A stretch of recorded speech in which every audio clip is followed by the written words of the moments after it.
In this video, I am going to talk through a couple examples of solving rational inequalities. Example 1 is already factored out, so we didn't have to do that part for this one. We can pick out our zeros from our numerator. So from x plus 3 and x plus 5, we get x would equal -3 and -5. From the denominator, we get an undefined value of -2. So I just put not equal to -2 so that I can remember that later. Then we can set up our table for our sign chart, and we put our factors in order of largest to smallest. So x plus 5, x plus 3, x plus 2 is our descending order of factors. And at the bottom of our table, we always put negative infinity to positive infinity.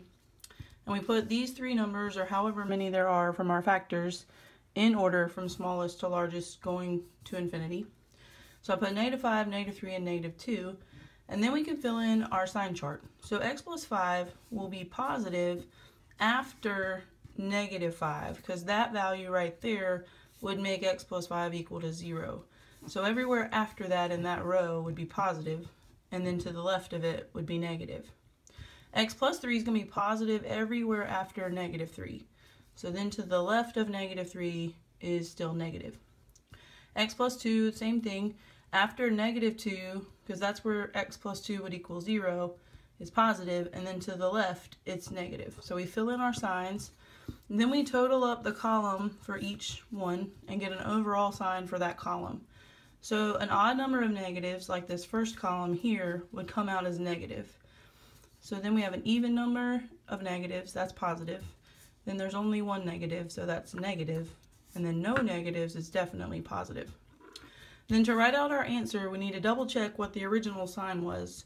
So we go back over here and it's greater than or equal to. So that means we're looking for positive intervals. So that means -5 to -3 and -2 to infinity. And then it has an or equal to bar. So that means a bracket could go wherever the numerator gave us values x could equal. So -3 and -5 have a bracket. But then -2 needs a parentheses because it's in the denominator, and x will never equal -2, and a parentheses represents not equal to that number. Then infinity always gets a parentheses because we can never equal infinity. So then we just write x equals these two intervals, and we put a u in the middle, which means union. In math, that's sort of like the word and, so it's the interval from -5 to -3 and the interval from -2 to infinity, not equal to -2, and of course not equal to infinity. And x is equal to -5 and -3. So then our second example is in need of a little bit of factoring first. So we have to factor the denominator into x minus 8, x plus 3. Then we pick out our numbers again from our factors. So the numerator gave us -6, and the denominator will tell us that x cannot equal 8 or -3. We set up our table, so we have factors in descending order, so largest down to the smallest, and those just come from the problem.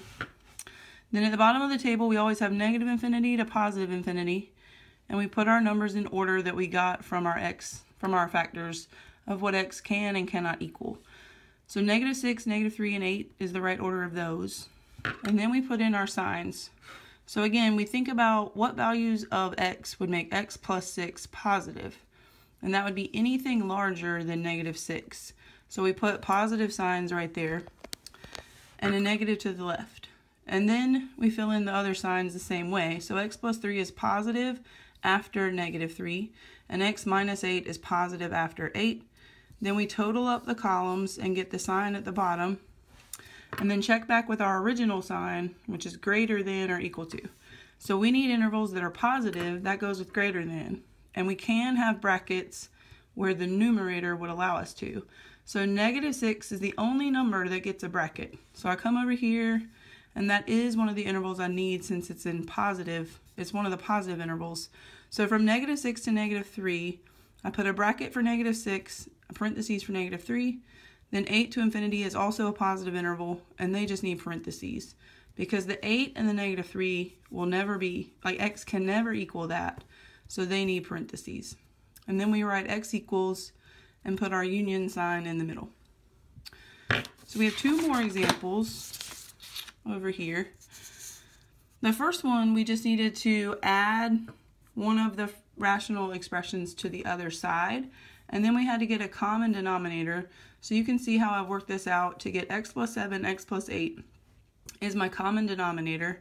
Then I distributed -3 to x plus 8 on the left and 4 to x plus 7 on the right. And I wrote that down in my numerator, and then I had to combine like terms, and I get x plus 4 over x plus 7, x plus 8. So a little work was needed first, and then we can set up our table the same way the first two examples worked. So from our factors, we get x equals -4 for a 0 from the numerator, then it cannot equal -7 or -8 in the denominator.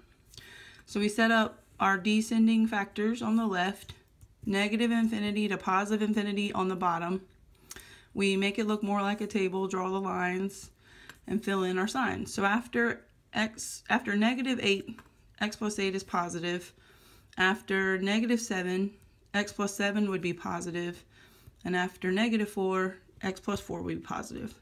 And everywhere else we put a negative sign. And then we look at the original sign of the problem is less than or equal to. So we need the negative intervals this time. So that would be from -infinity to -8, and from -7 to -4. And then it does have an equal to bar. So the only number that could possibly get a bracket is the one from the numerator, which is -4. So I put that there, and everything else got a parentheses. Then I just write x equals